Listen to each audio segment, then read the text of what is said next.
Alrighty, so you're on page 14 of your in-class problems. 14. You're on page 14 of your in-class problems and page 761 of your textbook. Today we are talking about KSP, which stands for solubility product constant. All right. So back in Unit 2, you guys memorized all of those solubility rules, right? I gave you a couple of the little sayings to help you memorize them, right?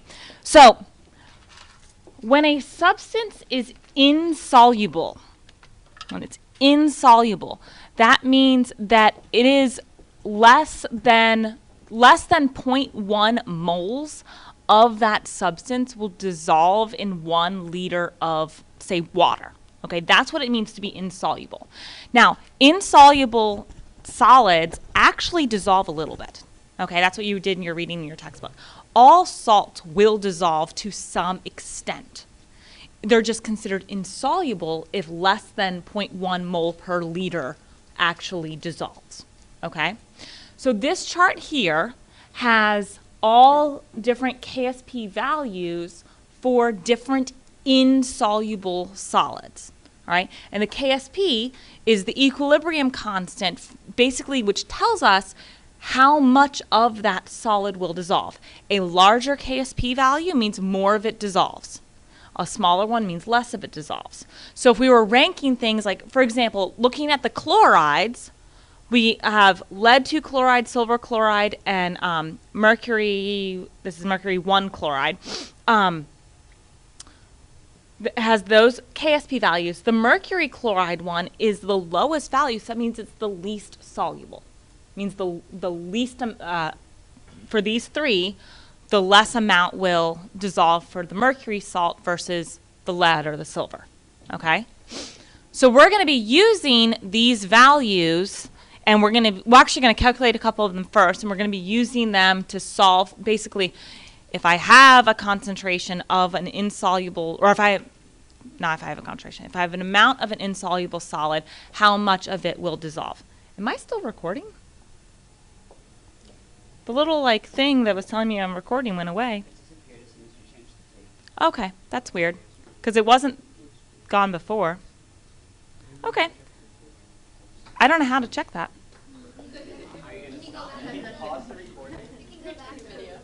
We're going to go back to the first page, see if it's there. But that's weird, because last time I recorded, it was there the entire time.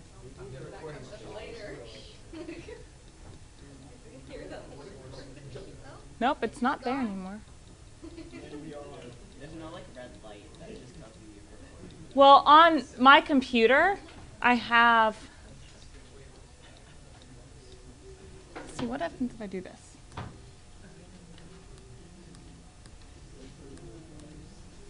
Well, this is very strange. Let me click over here. No, that just means it's turned on.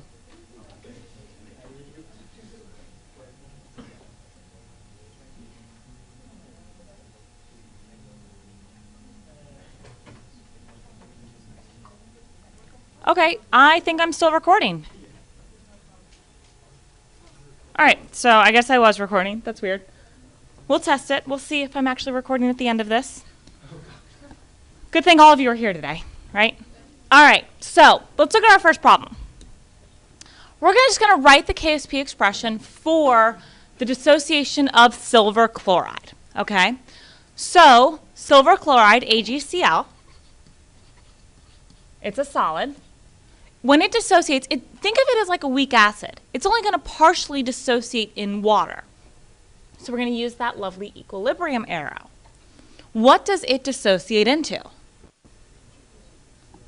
Ag plus and Cl minus. And remember, ions always have what state of matter? Aqueous. All right, so what would be the KSP expression for this process?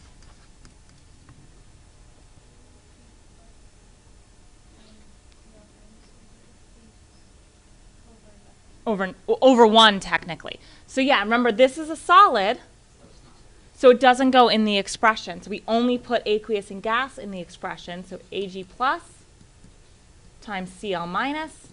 It's technically over 1, but we can eliminate that, okay?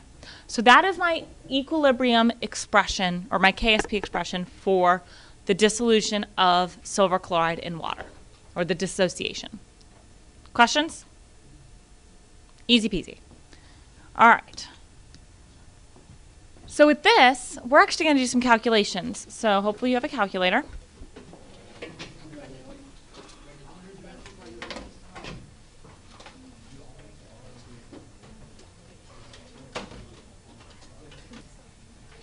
All right, so looking at this one, so we have the constant. We want to calculate the KSP for the following salts using the information provided. So we're told for this first one, we have silver chromate. We know that the concentration of the chromate ion in a saturated solution of silver chromate is 6.50 times 10 to the negative fifth molar. What does it mean by saturated? Yeah, we have the maximum amount dissolved possible, okay? So no more can dissolve. So that means that we can use that to figure out the KSP. So what is the dissociation, what's the reaction or the dissociation equation for silver chromate? What does it dissociate into?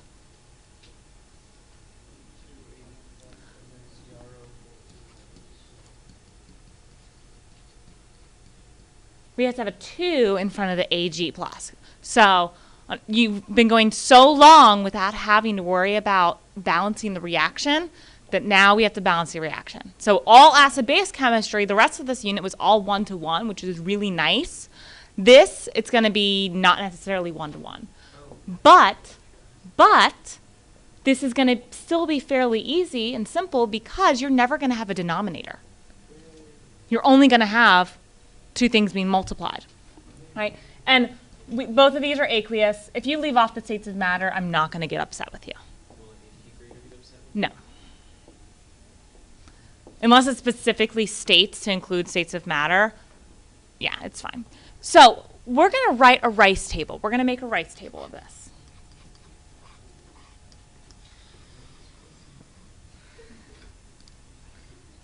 All right.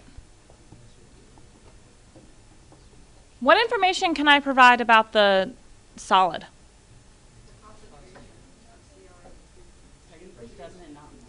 It doesn't matter because it's a solid. So it's just like water. We're going to cross it out. Now, before this solution becomes saturated, when you first put the solid silver chromate in water, you have none of these things. You have none of these ions.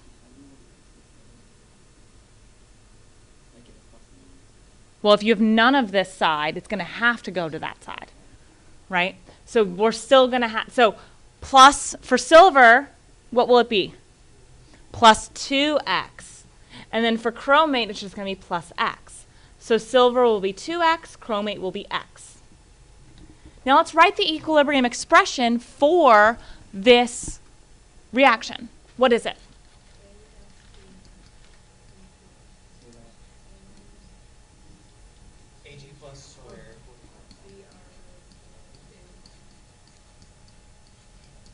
Ag plus, and that's the concentration of Ag plus squared, times the concentration of CrO4 2 minus. Now, we're told that the concentration of the chromate in the saturated solution is this. This is my X.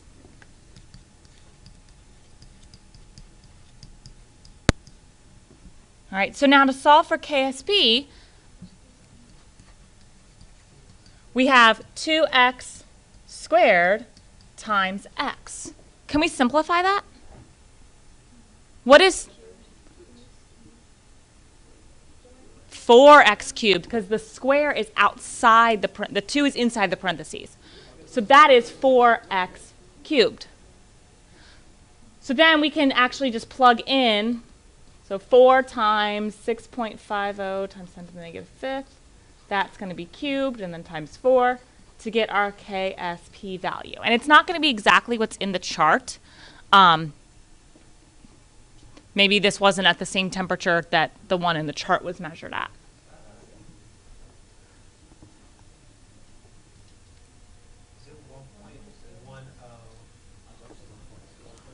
1.10 times 10 to the negative 12? Yeah. Perfect. Which, like I said, it's not exactly what's in the chart, but that's okay. So it's not very soluble because it's to the negative 12. Right, exactly. And also think about it this way. We only have 6.50 times 10 to the negative fifth molar of the chromate. Right, there's not a lot of the ions here, okay? Now, this second one, we're told that the solubility of silver bromate, which I do not believe is on the chart at all. Yeah, that one's, silver bromate's not even on the chart. We're going to be calculating that one. So we're told that the solubility of silver bromate in water is 7.2 times 10 to the negative 2 grams per liter. That is essentially our X, because that's telling us how many grams of the silver bromide will dissociate for 1 liter of water. So this is kind of our X. But what do we need to do to it to actually use it in our race table? Change it to moles per liter, okay? So we're going to have to convert 7.2 times 10 to the negative 2. That's grams per liter of silver bromate. We're going to have to convert that to moles per liter. So we're going to convert grams to moles. So we're going to have to use the molar mass of silver bromate.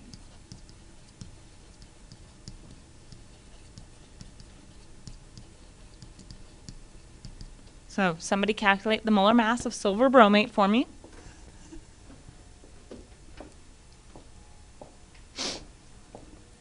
Yeah. Oh, I thought your hand was up. You can speak, it's okay. It is 235.77. 235.77? All right, and then so go ahead and convert that to moles to tell us our, basically this is going to be the concentration of those ions in solution.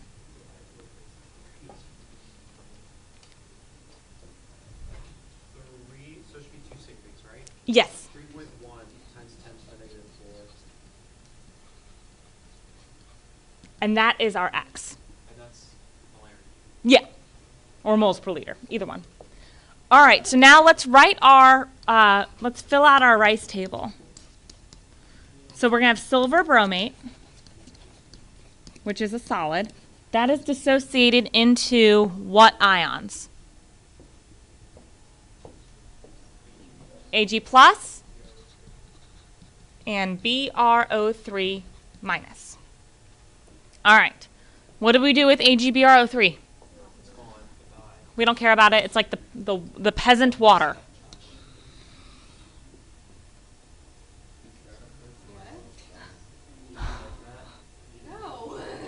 Because I'm a stepchild. Oh. Well, I wasn't talking about you. I was talking Okay. about you. Uh-huh. I was talking about you. Uh-huh. Okay. So, I know, right? What are our initials? 0 and 0, right? No. My initials are TN. So the initial amounts, or the initial concentrations of the silver ion and the bromate ion originally are 0. What's my change for silver? Bromate. So this is X, and we know what X to be, right? So let's write our equilibrium expression. Remember, always write it with your substances first, and then plug in values.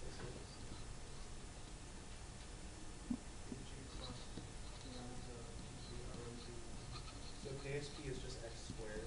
Exactly. KSP is X squared. So then we just And we know X squared, or X to be 3.1 times 10 to the negative 4. And we are squaring that.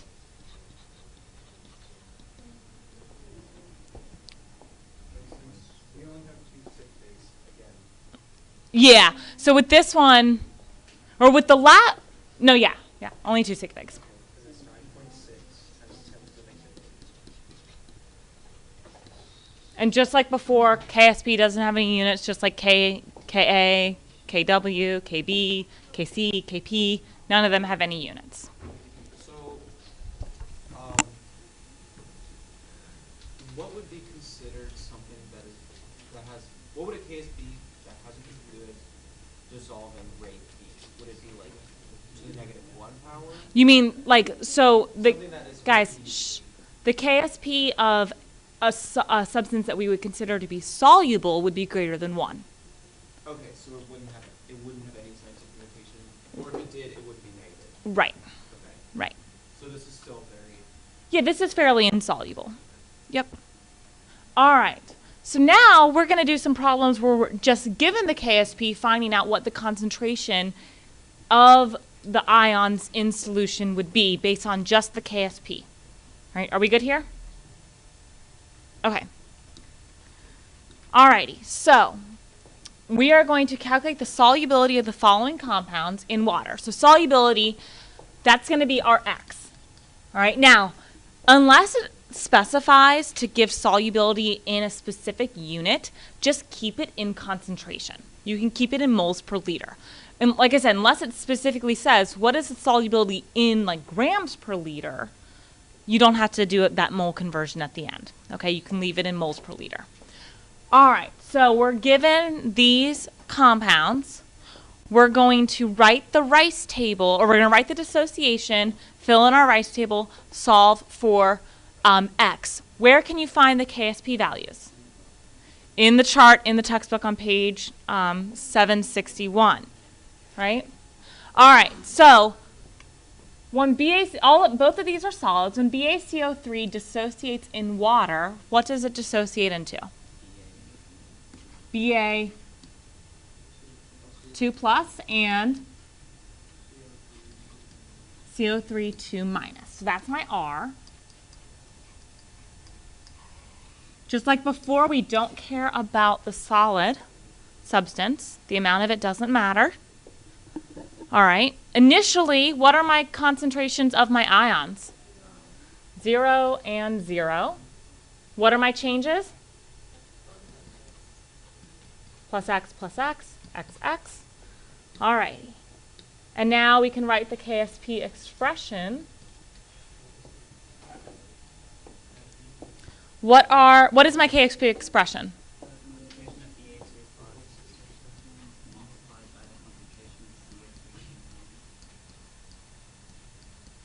All right. And now, what is the KSP of barium carbonate? You looked it up in your textbook, and you found it to be, thank you. And that's going to equal X squared.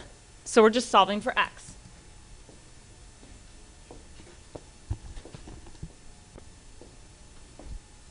And that will tell us the solubility of barium carbonate in water.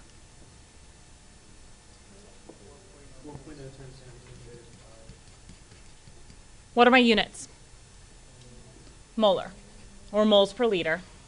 So that's the solubility. Now, typically we don't use the sig figs of our constants, of our equilibrium constants, to limit our sig figs, but we don't have any other numbers. We only had the KSP value here. Like notice how like with acid-base equilibrium, we always had like the concentration to use that for sig figs. Here we don't have anything, so just default to whatever the KSP is, the sig figs for KSP. Okay? All right, why don't you guys try silver sulfide on your own or in your little pods. I'm going to pause this. All right, so you should have this problem done now. So silver sulfide, what do we do first? We dissociate it. What does it dissociate into? 2Ag plus. Yes. Plus. And then plus S minus. 2 minus. 2 minus. Yep. So there, that's my RICE. What do I do next? Cross out my solid. What are my initials? 0 and 0. All right. Ag plus. What's my change? 2x. Good. And then plus x. All right. And now I need to write the equilibrium expression. What is it? Man, it's like we already did this earlier today, which we did. All right. So now I have the equilibrium expression written. I need to look up the KSP value of silver sulfide, which is? 1.6 times 10 to the negative 49. All right. Yes, you said negative 49? Yeah. Look how much smaller of a number that is than the KSP of barium carbonate in the first problem. Do we expect X to be greater than, less than, or the same as barium carbonate? It should be less than, okay? And this is going to equal 2x squared times x, Which you can simplify to 4x. yep, which is the same as 4x cubed. So through the power of math, you solve for x, and you get, 3.4 times 10 to the negative 17. whoa, 3.4. Times 10 to the negative 17.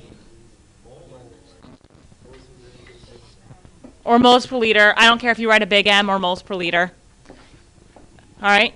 So significantly less moles of this substance will dissolve in water than the barium carbonate because it's less soluble. All right.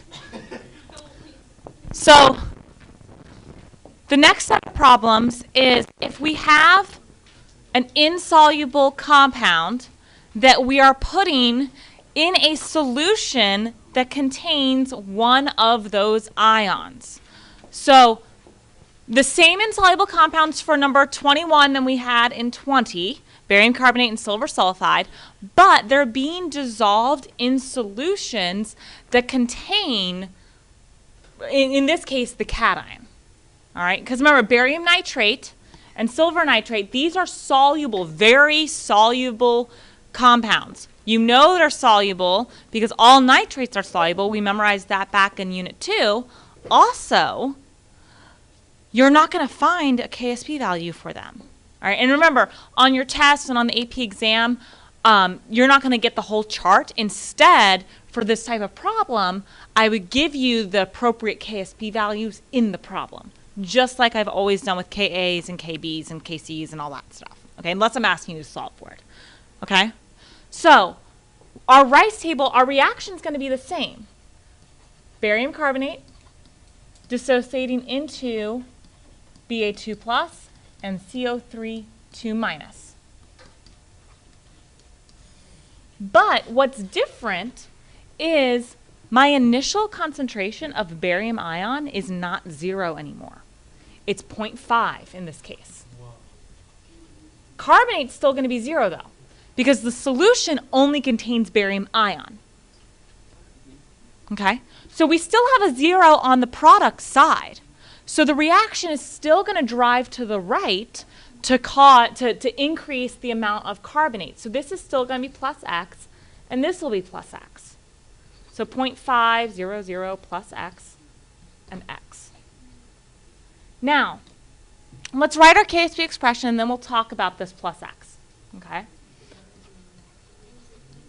What is my KSP expression?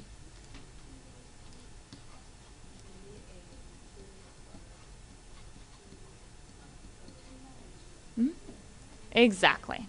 The KSP is still the same, which you looked it up before, and we had it here, which was 1.6 times 10 to the negative 9. Now, go ahead and, even though this 0.5 plus x is on the product side, you can still check to see if that plus x is negligible, the way you did in earlier with take the initial concentration, the 0.5, divided by the KSP, if it's greater than 400, it is negligible. It is negligible. Because, think about it this way, the barium carbonate is an insoluble compound. The amount that it's going to dissociate is negligible compared to the amount of barium ion that it's going to produce when it dissociates is negligible to the amount of barium ion that was already present in the solution you're putting the barium carbonate in. Okay? So that's negligible. So my expression becomes 1.6 times 10 to the negative 9 equals 0.500 times x. Even simpler math to do here.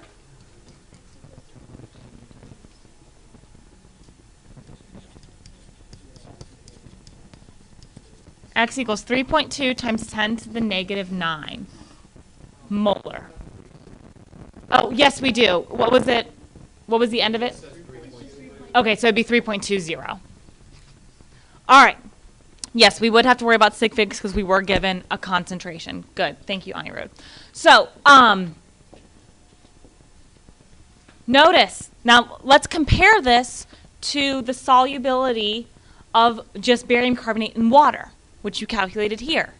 What was the solubility? 4.0 times 10 to the negative 5. So did our solubility increase or decrease? It decreased. This is less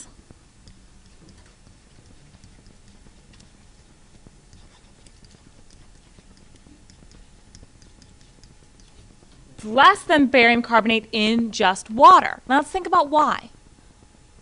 This is already more barium ions in the solution, so it's harder for the other barium from the solution you're putting to completely dissolve. That's part of it. I mean, you're on the right track. Yes, definitely. The fact that there was already barium ion there. Now think about Le Chatelier's principle. Back, unit 4, a couple units ago. When you increase the concentration of one of your products, which way does the reaction shift? To the left. So that means that we're less soluble here. The reaction is being shifted back to the left, back to its precipitate, or to the solid, because you have some of the ion already. Okay? So yes, solubility decreases when you're adding your insoluble compound to a solution that contains one of the ions.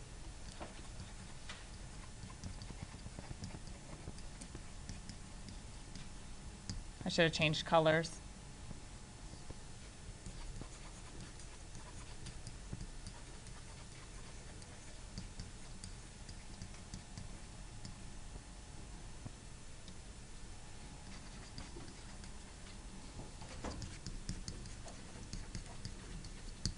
Okay?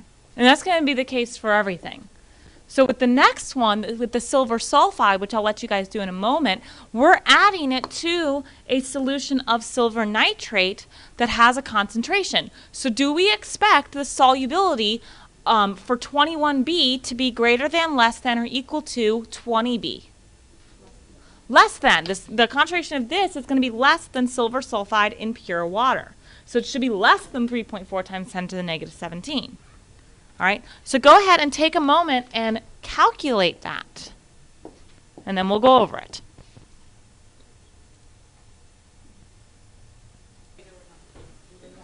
All right, so Ag2S, I dissociate it into 2Ag plus and S2 minus. We don't care about Ag2S. All right, what is my initial silver ion concentration? 0.0250. And we have none of the sulfide. So what is my change for silver? Plus 2x, plus x for sulfur, or sulfide. 0.0250 plus 2x, and then plus x. All right.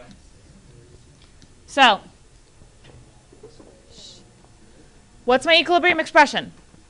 KST is equal to Ag plus squared.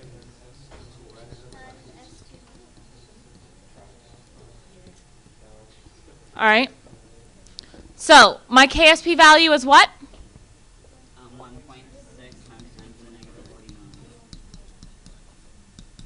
So, is this plus 2x negligible? Yes. Yes, we find it the same way as before. It doesn't matter that there's a 2 in front of it. Because if the amount that we're going to get the amount that the silver sulfide will dissociate to make more silver ion is negligible, no matter if you're doubling that amount. You're not squaring it, you're just doubling that amount. It's still going to be a small amount, so that plus 2x is very negligible. So my constant, or what I do here is 0.0250 squared times x.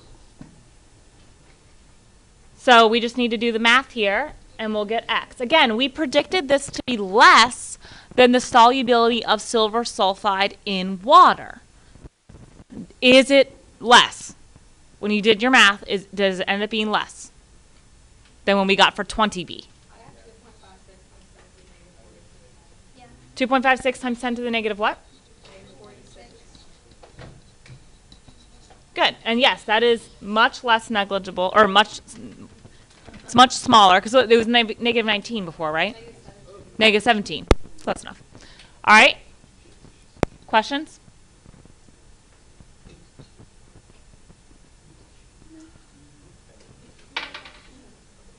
Okay.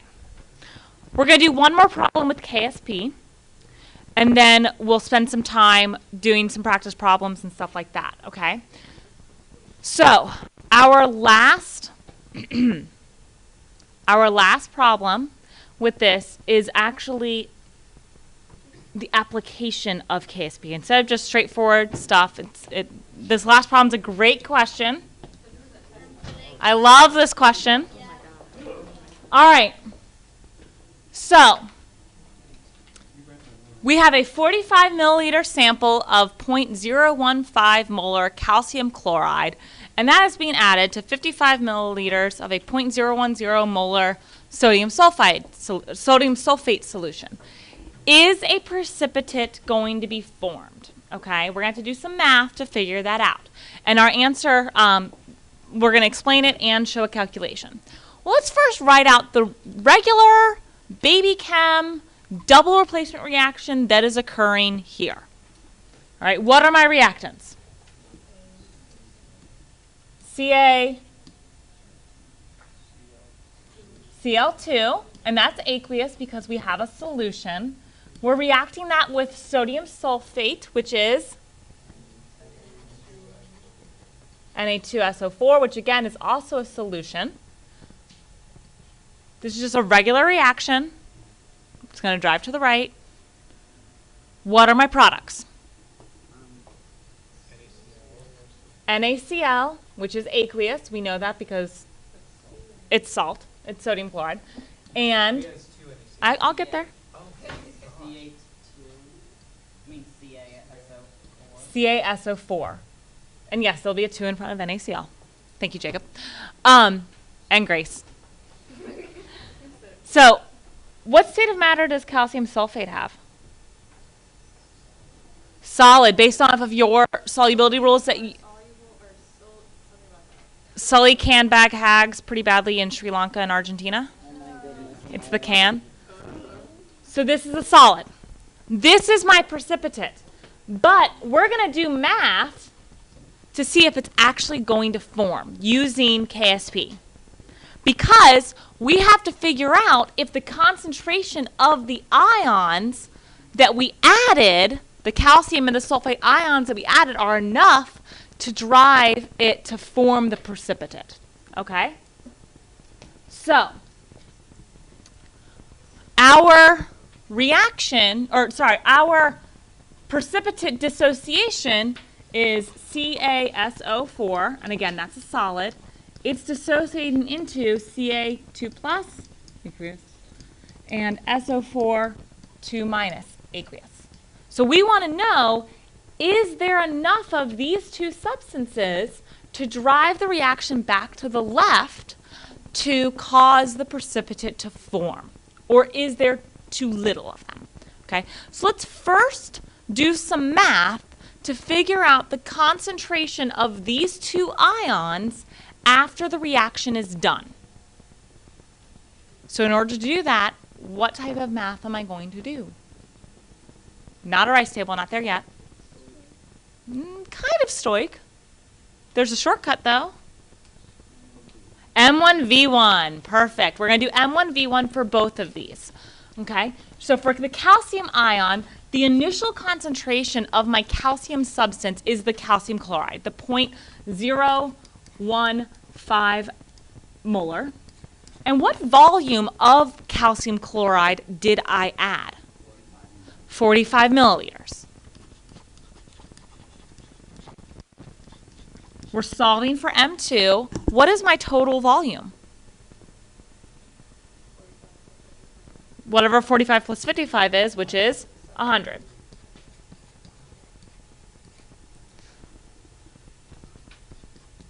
So go ahead and solve for x there.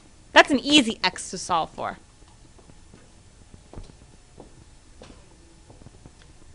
Point zero zero. What would it be 60? Yeah, we only have two sig figs. And that's the calcium ion. And then we're going to do the same thing for sulfate.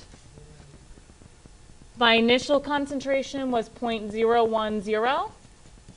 I had 55 milliliters of the sodium sulfate.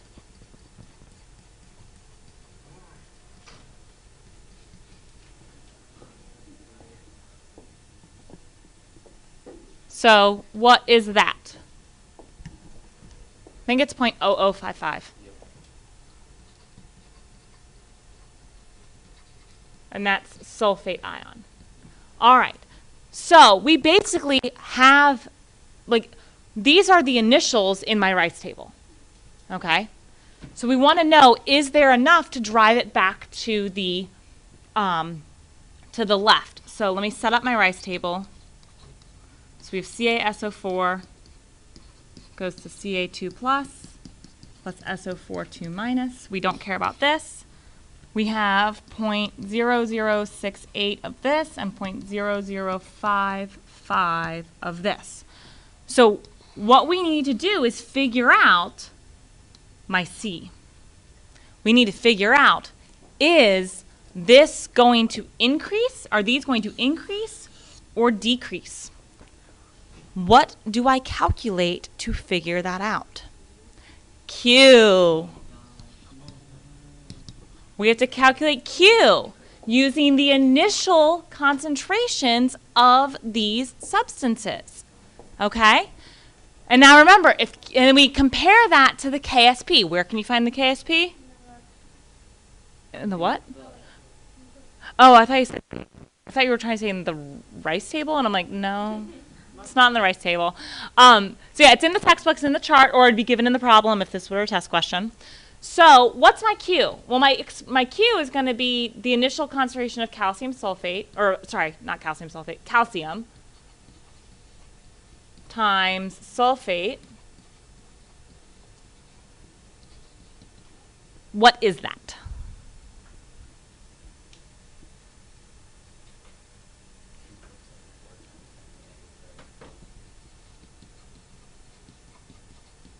(3.74 times 10 to the negative fifth? Is that what you said? Okay, great. Yep, that sounds familiar.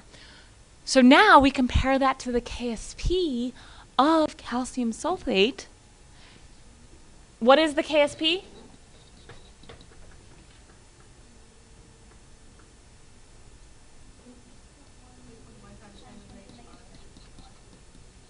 All right, remember this was found in this is given. So how does Q compare to K? So Q is less than KSP. So now remember, when Q is less than KSP, that means that we need to, in order to reach KSP, our products need to increase. So that means that this is going to be plus X. Both of these are going to be plus X. We're going to drive more to the right to reach equilibrium. So that means, will we form a precipitate?